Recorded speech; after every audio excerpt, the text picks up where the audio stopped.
브리핑이 있는 저녁입니다. 중요한 사건 사고를 이현아 기자와 함께 살펴보겠습니다.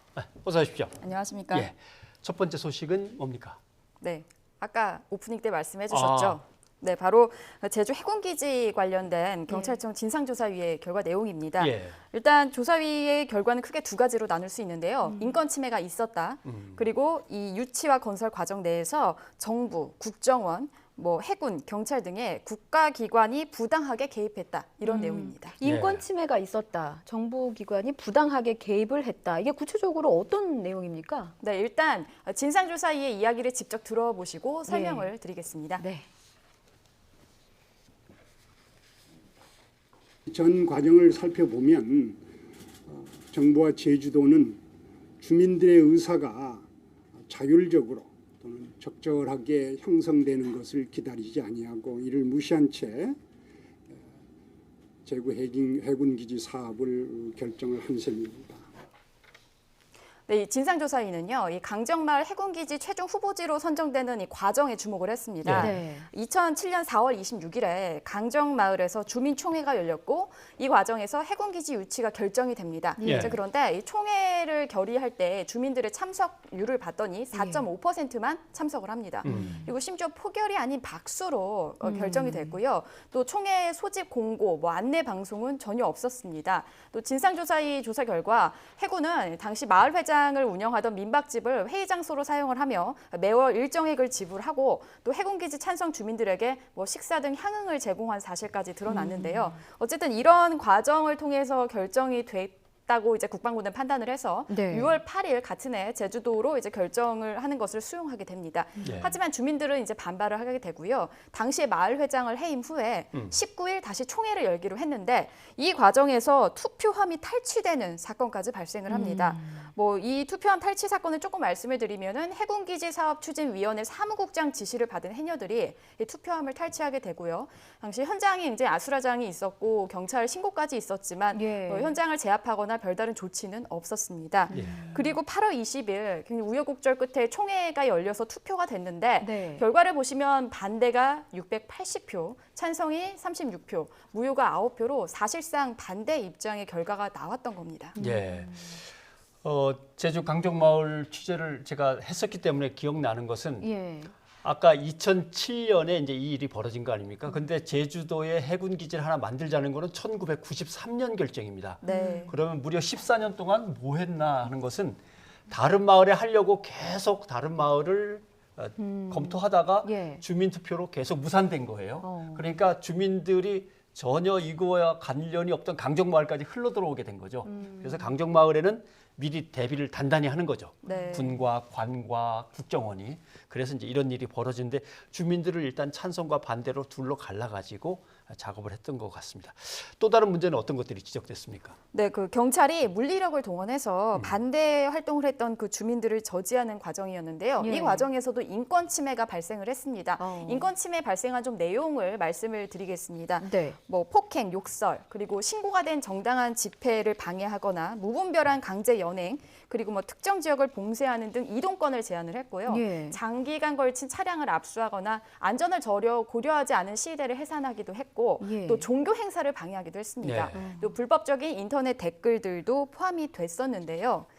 실제 2010년 1월 해군기지 기공식 이후에 경찰은 강경한 대응 입장으로 변화를 하기 시작합니다. 그리고 반대 주민들에 대한 채증 활동도 강화를 했는데 심지어 제주 해군기지 경찰 대응팀까지 운영을 하게 됩니다. 구체적으로 어떤 식으로 운영을 했는지 직접 들어보시죠.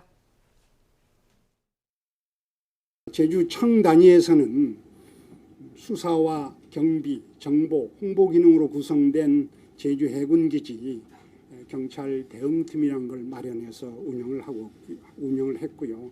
이들의 지침 가운데 하나는 가벼운 불법 행위자라도 훈방을 하지 말고 즉결 심판에 해부하는 등의 사법 조치를 취할 것 등이 포함되어 있습니다.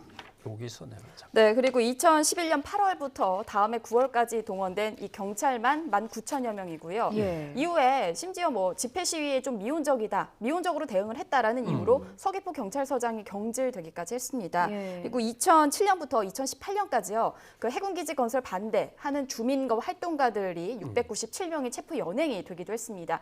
그리고 또 이번 진상조사에서 밝혀진 내용 중 하나는요. 이러한 경찰의 활동의 배후에는 예. 기무사 그리고 국정원이 있었다라고 새롭게 알려졌습니다.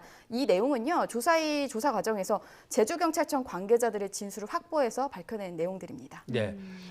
중간에 종교행사 방해라는 것도 있었다고 하는데 실제로 그보다 훨씬 더 심각한 사건이었죠. 이게 네. 가톨릭에서 가장 신성시하는 성체 훼손이라는 게 있었습니다. 예. 이거는 뭐 전 세계 가톨릭을 깜짝 놀라게 한 사건이었는데 아무튼 그것까지 포함해서 참 많은 일들이 있었네요. 그렇군요. 저는 이제 경찰뿐만이 아니라 다른 국가기관들까지도 동원됐다는 말을 조금 더 자세히 여쭙고 싶은데 뭐 거론을 했던 뭐 기무사나 국정원이 다인 건가요? 아닙니다. 더 있습니다. 여기에는요. 청와대 그리고 국군, 사이버사령부, 경찰청들인데 이들이 뭐를 했냐면요. 해군기지 반대 측 활동에 대한 인터넷 댓글을 작성했습니다. 예. 그러니까 한마디로 댓글로 여론전을 펼쳤다고 볼 수 있는 건데요.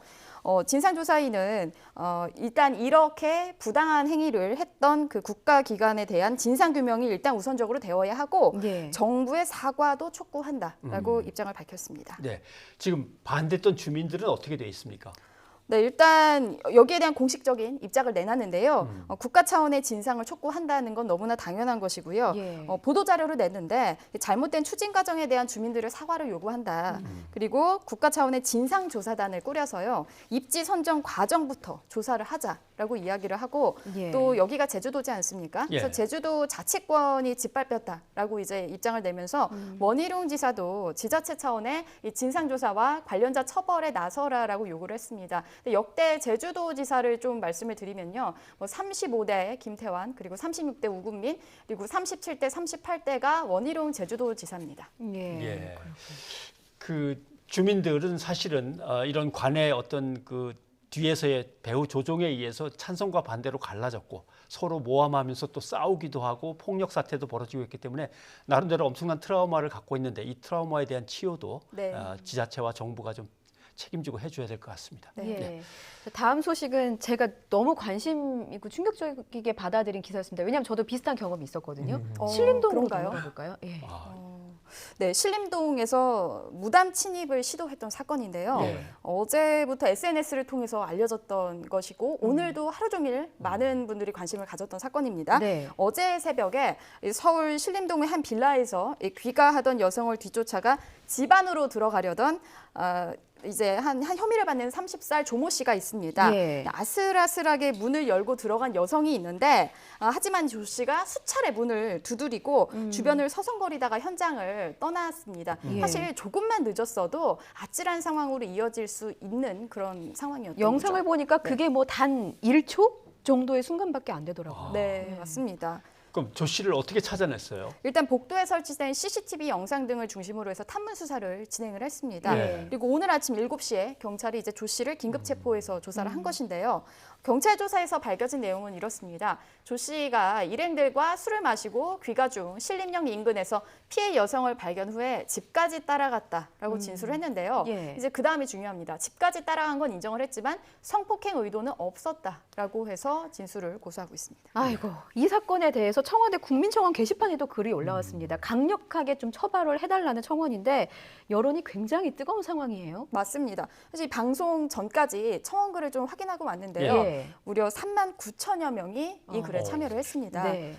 조 씨에 대한 강력한 처벌을 요구한다는 것이 핵심적인 내용인데요. 일단 조 씨는 주거 침입 혐의로 입건이 됐습니다. 즉 성폭행 미수, 그러니까 강간 미수 혐의는 아닌 것이죠. 예. 조 씨의 진술 앞서 말씀드린 대로 성폭행 의도는 없었다라고 얘기를 하는데 사실 이 사건 수사하는 경찰도 이제 성폭행 의도 입증이 쉽지만은 않다라고 밝힙니다. 왜 그러냐면요. 이제 보통 성폭행 입증을 하려면 쟁점은 이제 현관 문 앞에서 벌어진 이 행위입니다.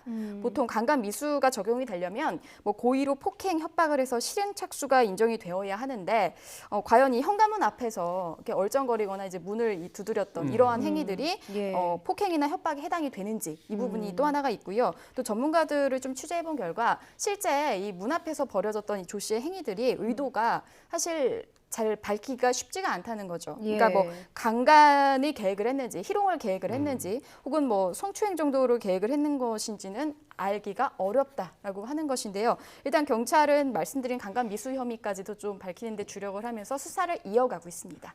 이게 심증은 있지만 물증은 없는 혐의잖아요. 네. 제가 앞서 뭐 비슷한 일을 겪었다고 말씀을 드렸는데 정말 여성분이 한동안은 정상적인 생활이 불가능합니다. 너무나 심한 두려움을 느낄 수밖에 없는 상황이에요.